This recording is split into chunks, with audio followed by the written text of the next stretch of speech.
Hi ಎಲ್ರಿಗೂ ನಮಸ್ಕಾರ. Welcome back to my channel. ಫಸ್ಟಿಗೆ ಹೇಳ್ತಾ ಇದ್ದೀನಿ ಅಂತ ಬೇಜಾರಾಗಬೇಡಿ. ಸೊ ನಾನು ಕೂಡ ಫಸ್ಟ್ ಟೈಮೇ ವಿಡಿಯೋ ಮಾಡ್ತಾ ಇರೋದು. ಸೊ ಪ್ಲೀಸ್ ಸಬ್ಸ್ಕ್ರೈಬ್ ಮಾಡಿ, ಪಕ್ಕದಲ್ಲೇ ಇರುವಂಥ ಬೆಲ್ ಬಟನ್ನ ಪ್ರೆಸ್ ಮಾಡಿ, ಆಲ್ ಅಂತ ಬರುತ್ತೆ. ಅದನ್ನು ಎಲ್ರಿಗೂ ಸಬ್ಸ್ಕ್ರೈಬ್ ಮಾಡ್ತೀರಾ, ಎಲ್ಲ ವೀಡಿಯೋಸ್ನ ನೋಡ್ತೀರಾ. ಸೊ ನನ್ನನ್ನು ಕೂಡ ನೋಡಿ, ಮುಂದೆ ಇನ್ನೂ ಬೇಕಾದಂಥ ವೀಡಿಯೋಗಳನ್ನ ಹಾಕ್ತೀನಿ. ಸೊ ಇವಾಗ ಬನ್ನಿ ನೋಡೋಣ. ಫಸ್ಟು ಪ್ರೆಗ್ನೆನ್ಸಿಯಲ್ಲಿ ಏನೇನು ಫುಡ್ನ ಅವಾಯ್ಡ್ ಮಾಡಬೇಕು ಅಂತ ನೋಡೋಣ ಇವಾಗ.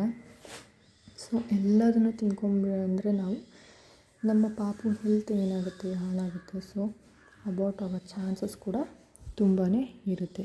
ಸೊ ಪ್ಲೀಸ್ ಫ್ರೆಂಡ್ಸ್, ತುಂಬ ಫುಡ್ಸ್ಗಳಿವೆ, ಅವಾಯ್ಡ್ ಮಾಡಿ ಅದನ್ನೆಲ್ಲ. ಫಸ್ಟಿಗೆ ಈ ಹೊರಗಡೆ ಜಂಕ್ ಫುಡ್ಗಳನ್ನ ತುಂಬ ಜನ ತಿಂತಾರೆ ಇಷ್ಟಪಟ್ಟು. Street foods, fast food, pizza, burger, ಈ ಥರ ಬೇಕ್ರಿ ಐಟಮ್ಗಳನ್ನೂ ಅಷ್ಟೇ ತುಂಬ ಅಂದರೆ ತುಂಬಾ ತಿಂತಾರೆ. ಸೊ ಅದನ್ನೆಲ್ಲ ಫಸ್ಟ್ ಅವಾಯ್ಡ್ ಮಾಡಿ. ನೆಕ್ಸ್ಟು ಹಣ್ಣುಗಳಲ್ಲಿ ಫಸ್ಟ್ ಯಾವುದೇ ಹಣ್ಣಾದರೂ ಕೂಡ ಮನೆಗೆ ತಂದಿದ್ದ ತಕ್ಷಣ ಫಸ್ಟ್ ಅದನ್ನು ತೊಳೆಯೋದನ್ನ ಕಲ್ತ್ಕೊಳ್ಳಿ. ಫಸ್ಟು ಹಣ್ಣುಗಳನ್ನ ತೊಳೆದು ನೀಟಾಗಿ ಆಮೇಲೆ ತಿನ್ನಬೇಕು. ಅದರಲ್ಲಿ ಯಾವ್ದ್ಯಾವ್ದನ್ನ ತಿನ್ನಬಾರ್ದು ಅಂತ ಹೇಳಿದರೆ, ಇವಾಗ ಹಣ್ಣುಗಳಿಗೆ ಬಂದರೆ, ಸೊ ಮೊದಲಿಗೆ ಪಪ್ಪಾಯ ಹಣ್ಣು ತಿನ್ನಬಾರ್ದು. ಪಪ್ಪಾಯದಲ್ಲಿ ತುಂಬ ಹೀಟಿನ ಅಂಶ ಇರುತ್ತೆ. ಸೊ ಪಪ್ಪಾಯನ ಫುಲ್ ಅವಾಯ್ಡೇ ಮಾಡಿಬಿಡಿ. ಲಾಸ್ಟ್ ಪ್ರೆಗ್ನೆನ್ಸಿವರೆಗೂ ಅದನ್ನು ತಿನ್ನಲಿಲ್ಲ ಅಂದರೂ ಕೂಡ ಏನೂ ಆಗೋಲ್ಲ. ನೆಕ್ಸ್ಟಿಗೆ ಬಂದರೆ ಪೈನಾಪಲ್ಲು ಕೂಡ ಅಷ್ಟೇ. ಪೈನಾಪಲ್ಲು ಜಾಸ್ತಿ ತಿನ್ನಲಿಕ್ಕೆ ಹೋಗಬಾರ್ದು, ಅದರಲ್ಲೂ ಕೂಡ ಅಂಶ ಇರುತ್ತೆ. ಸೊ ಇನ್ಫೆಕ್ಷನ್ ಆಗುತ್ತೆ, ಕಡಿಯುತ್ತೆ ಅದು. ಅಲರ್ಜಿ ಸಿಮ್ಟಮ್ಸ್ ಎಲ್ಲ ಬರುತ್ತೆ, ಕೈ ಕಾಲು ಕಡಿಯೋದು, ನಾಲಿಗೆ ಕಡಿಯೋದು. ಸೊ ಪಾಪುಗೂ ಕೂಡ ನಿಮಗೇನು ಫೀಲ್ ಬರುತ್ತೋ ಒಳಗಡೆ ಇರುವಂಥ ಪಾಪುಗೂ ಕೂಡ ಆ ಫೀಲ್ ಆಗುತ್ತೆ ಎಲ್ಲ. ಓಕೆನಾ?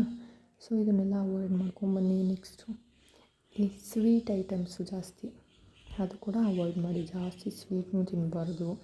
ನೆಕ್ಸ್ಟು ನಮಗೆ ಖಾರ ಇಷ್ಟ, ಖಾರ ತಿನ್ಬೋದಾ ಅಂತ ಕೇಳಿದರೆ, ಜಾಸ್ತಿ ಖಾರ ಕೂಡ ಬೇಡ, ಮೀಡಿಯಮ್ ಆಗ್ತೀನಿ.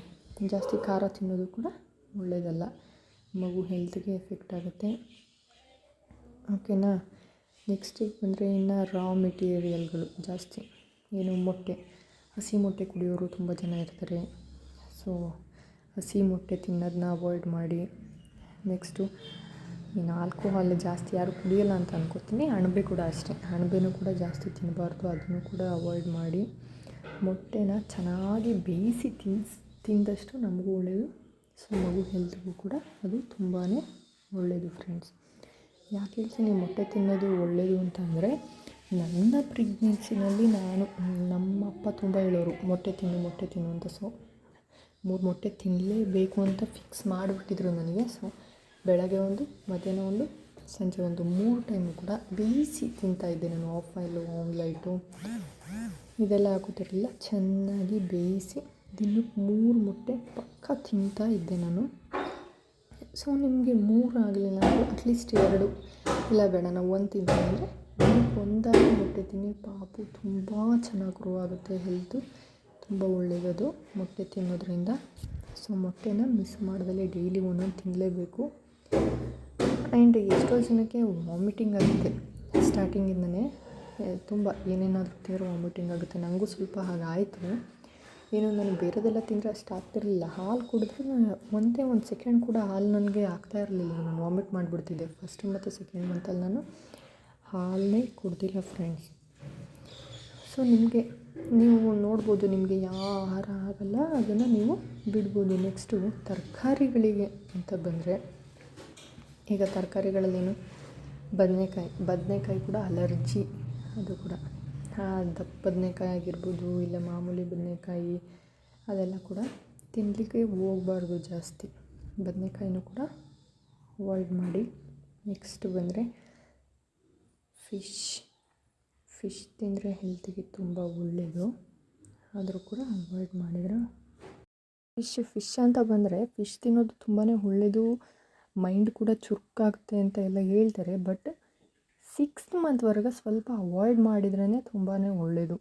ಫಿಶಲ್ಲಿ ತುಂಬಾ ಮರ್ಕ್ಯೂರಿ ಲೆವೆಲೆಲ್ಲ ಜಾಸ್ತಿ ಇರುತ್ತಲ್ವ. ಸೊ ಅದನ್ನು ಆಮೇಲೆ ಸಮುದ್ರದ ಮೀನುಗಳಂತೂ ಫುಲ್ ಅವಾಯ್ಡ್ ಮಾಡಿಬಿಡಿ. 6th ಮಂತ್ ಮೇಲೆ ತಿಂದರೆ ಸೊ ಪಾಪುಗೆ ಬ್ರೈನ್ ಡೆವಲಪ್ಮೆಂಟ್ ಎಲ್ಲ ಇರುತ್ತಲ್ಲ, ಚೆನ್ನಾಗಾಗುತ್ತೆ. ಸೊ ಫಿಶಲ್ಲಿ 5th ಮಂತ್ವರೆಗೆ ಸ್ವಲ್ಪ ಅವಾಯ್ಡ್ ಮಾಡಿದ್ರೆ ಎಲ್ರಿಗೂ ಒಳ್ಳೆಯದು, ಮಗು ಮೇನು. ಆಮೇಲೆ ಈ ಕಾಳುಗಳಲ್ಲಿ ಬಂತು ಅಂದರೆ ಹುಳ್ಳಿಕಾಳು ಬರುತ್ತಲ್ವ, ಹುಳ್ಳಿಕಾಳು ಕೂಡ ತುಂಬ ಅಂದರೆ ತುಂಬಾ ಹೀಟು. ಸೊ ಪ್ಲೀಸ್ ಅದನ್ನು ಕೂಡ ಅವಾಯ್ಡ್ ಮಾಡಿ. ಹುಳ್ಳಿಕಾಳು ಬದಲು ಈ ಹೆಸರು ಕಾಳಾಗಿರ್ಬೋದು, ಕಡಲೆಕಾಳು ಈ ಥರದ್ದೆಲ್ಲ ಜಾಸ್ತಿ ತೊಗೊಳ್ಳಿ.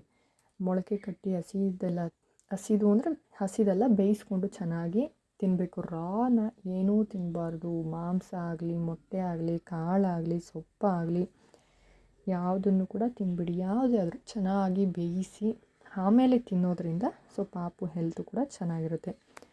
ಇಷ್ಟನ್ನು ಹೇಳ್ತಾ ನಾನು ವೀಡಿಯೋನ ಮುಗಿಸ್ತಾ ಇದ್ದೀನಿ. ಸೊ ಪ್ಲೀಸ್ ನನ್ನ ವೀಡಿಯೋ ನೋಡಿದವ್ರಿಗೆಲ್ಲರಿಗೂ ತುಂಬ ಅಂದರೆ ತುಂಬಾ ಥ್ಯಾಂಕ್ ಯು.